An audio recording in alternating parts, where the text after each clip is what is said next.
Let's go and let us see the places you must visit here in the Philippines. Number one is Puerto Princesa. There are mostly found village of the Sabang and its neighbor village Tagbinet. The area is about 80 kilometers away from the city center. There's a lot of activities you can do here like underground river tour, Wahig firefly watching, island hopping, and many more.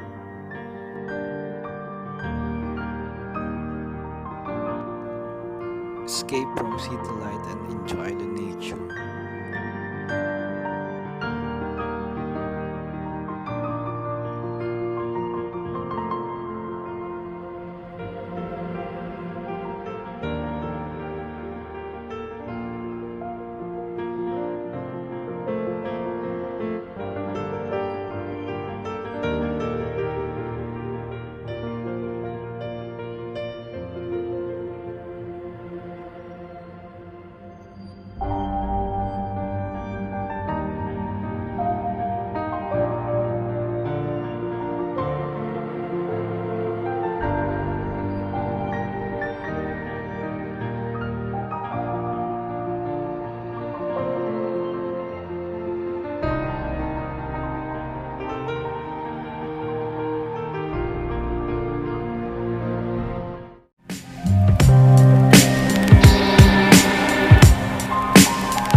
Batanes is famous for its breathtaking views of the wonders of nature, such as vast rolling hills, amazing lighthouses, the amazing view of the Pacific Ocean, and the kindest local